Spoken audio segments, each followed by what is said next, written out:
Эфирда хабарлар программасы исәнмсез, студияда Адилия Бирханова. Бүген районыбыз мәктәпләрендә яңа уку елы башланып, аларның барысында да беренче кыңгырау шыңлады.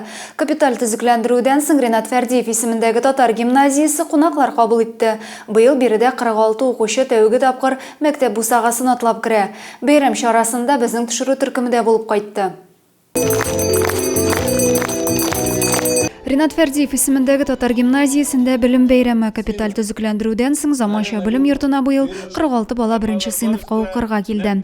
Әти-әниләрнең балаларның шатлыгын район башлыгы да уртаклашты. Бүген Зәй муниципаль районында 531 сыйныф укучысы белем иленә беренче адымнарын ясый. Алар өчен яңа уку елы тормышның мөһим буыны булачак. Быел гимназия сезне заманча ремонтланып каршы ала. Мондай уңайлы шартларда барыгызга да яхшы билгеләргә генә укуыгызны һәм олимпиадаларда призлы урыннар алуыгызны телим. Мәдәни мирас объектларын саклау буенча Татарстан комитеты рәисе урынбасары Марсель Вәлиуллин Рөстәм Минниханов котлавын җиткерде. Белем көне якты өметләр, балаларның һәм өлкәннәрнең елмаюлары, көтелгән очрашулар шатлыгы, иң мөһиме белемгә омтылыш хисләре белән тулы зур бәйрәм уңаеннан тәбрик итәм. Мәктәп укучыларын гимназия директоры Марат Мөхәммәтханов та тәбрикләде. Барыгызны да 1 сентябрь белем бәйрәме белән котлыйм. Чыннан да бүген көндә безнең 1 сыйныф укучыларына зур бәйрәм. Алар алга таба безнең гимназиядә укыячаклар. Алар алга таба уңышлар, яхшы билгеләре. Тантаналы линейка 1 сыйныф укучыларының чыгышы белән дәвам итте. Зәй районы мәктәпләрендә 5000ннән артык бала янәдән парта артына утырды. 538 бала тәүге тапкыр мәктәп бусагасын атлап керде. Адилия Бирханова, Денис Сипатов, Александр Тимофеев, Зәй хәбәрләре.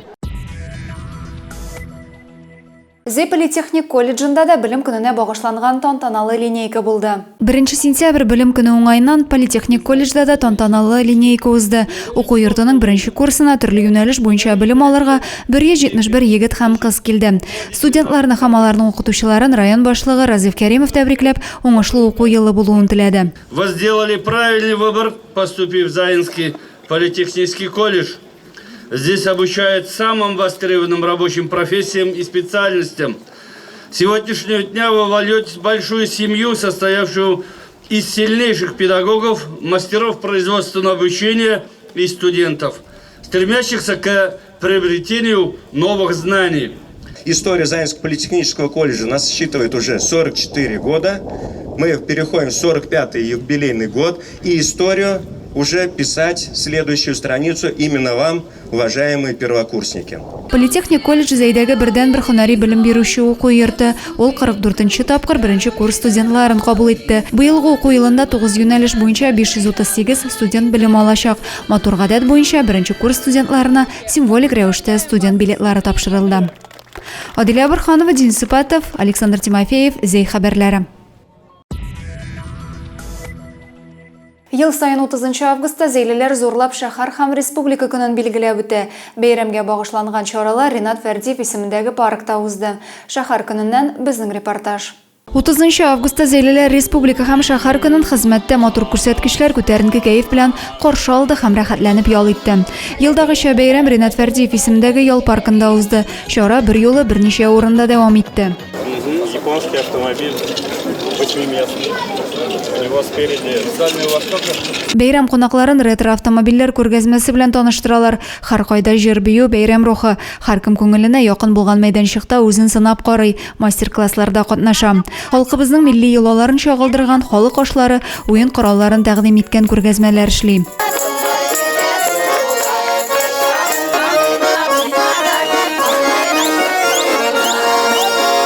Объективта Зәй фотокүргәзмәсе дә шәһәребезнең гүзәл урыннарын тырыш халкының сурәтләрен үзенә туплаган. Осталар тарафыннан агачтан уеп эшләнгән сыннар күпләрдә кызыксыну уятты. Исполнение дно и глубокий философский смысл. Основная тематика его – это люди, характер и семейные ценности. Айрым мәйданчыкта махсус хәрби операция өчен әзерләнгән маскировка шелтәрләре, окоп шәмнәре ясау корашлар кебек гуманитар ярдәм чараларын да тәкъдим иттеләр. Теләге булганнар бу игелекле эштә катнаша алды. Передаем тепло домашнего очага нашим ребятам. Домашняя еда вкусная. Вот.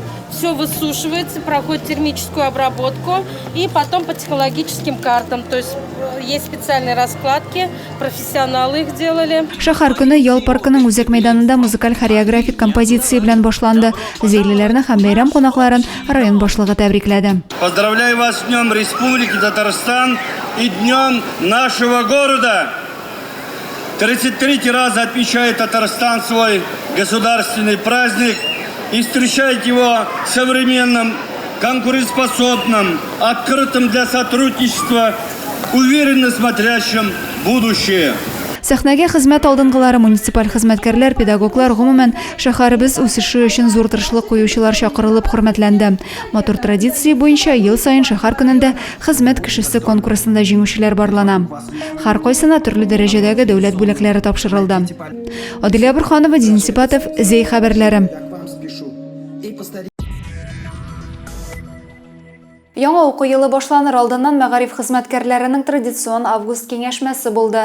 Конференциядә зей педагоглары гына түгел, фән һәм мәгариф министрлыгыннан да вәкилләр катнашты. Укытучылар үз алдында нинди бурычлар куйды, нинди нәтиҗәләр ясалды. Бу хакта тулырак киләсе видеоязмада. Мәгариф хезмәткәрләренең август киңәшмәсе гадәттәгечә белем бирү йортлары әзерләгән күргәзмә белән башланды. Берәүләр кунакларга СВО зонасы өчен булышлык итүне тәкъдим итә, икенче урында төрле милләт киемнәреннән булган балалар шигырь сөйли. Һәр белем йорты үзенең нинди юнәлеш буенча эшчәнлек алып баруын күрсәтә.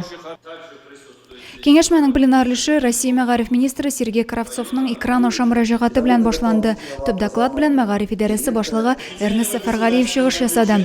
Педагоглар нәтиҗәләр, төп бурычлар, сыйфат күрсәткечләре хакында сөйләштеләр. Татарстан Республикасы мәгариф һәм фән министрлыгының милли мәгариф идарәсе җитәкчесе Илгиз Халиков зей педагоглар эшчәнлегенә бәя биреп, нәтиҗәле эшләүләрен ассызыклады. Алга таба милли мәгариф буенча тагын да активрак эшләргә чакырды. Дәүләт автоинспекциясе тарафыннан Татарстанда автобусларны тикшерү бара. Әлеге операция сентябрь башына кадәр дәвам итәчәк. Максаты автобуслар катнашында булган юл һәлакәтләрен кисәтү. 24 августтан 3 сентябрьгә кадәр Татарстанда шул исәптән зей юлларында автобус дип исемләнгән профилактик чара үткәрелә. Зейнең юхиди хезмәткәрләре көн саен автобус йөртүчеләре арасында юл хәрәкәте кагыйдәләрен бозган шоферларны тикшерә. Бу мәктәп автобусларыннан тыш җәмәгать транспортына да кагыла. Шулай ук транспортның техник торышы, пассажирлар йөртү лицензиясе, шоферларның рейс алдыннан медицина тикшерүе узуы да аерым игътибарга алына.